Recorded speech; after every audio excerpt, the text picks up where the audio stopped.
Konstantin Zatulin uzun müddətdir ki, Azərbaycanın suverenliyi və ərazi bütövlüyü əleyhinə çıxışlar edir, separatizmə açıq dəstək nümayiş etdirir.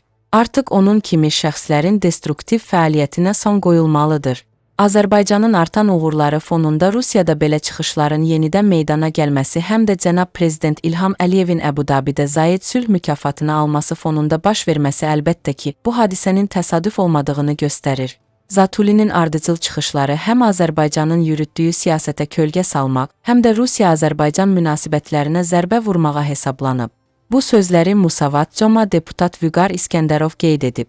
Onun sözlərinə görə Zatulin kimilərinin xidmət etdiyi təşkilatlar əslində Azərbaycanla Ermənistan arasında sülh müqaviləsinin imzalanması prosesini, ümumiyyətlə Qarabağ məsələsinin bitməsini heç cür qəbullana bilmir, yaxud da bu problemi bacardıqca yenidən alovlandırmağa cəhd göstərirlər. Əslində, bütün dünyaya bəllidir ki, Azərbaycan beynəlxalq hüquq çərçivəsində öz işlərini yürüdür.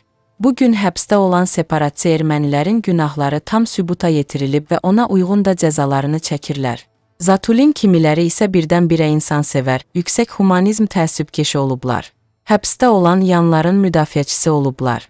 Deputat Vüqar İskəndərov Şəkidə vətəndaş qəbulu keçirib. Cənab Prezidentin zərgər dəqiqliyi ilə yürütdüyü siyasət bugün Zatulin komandasının kitabını bağlayıb. Səbəbi odur ki, keçirilən məhkəmədə yalnız aray kimilər həbs edilmədi, həmçinin Azərbaycan xalqına faciə müsibətlər yaşatmış erməni separatizminə hökm oxundu. Zatulin hətta Ermənistan rəhbərliyinin də bu işdə soyuq davrandığını səbəb gətirərək tənqid hədəfi edir.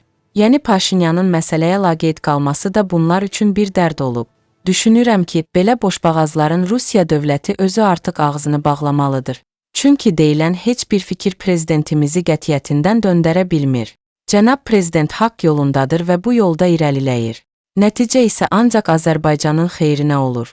Bu baxımdan Rusiya Zatulinləri hürdürmək əvəzinə onların qabaqlarına yal atıb satikləşdirsə yaxşı olardı. Çünki Azərbaycanın artan nüfuzu, mövqeyi gələcəkdə Rusiyanın da işinin bizə düşməsinə səbəb ola bilər.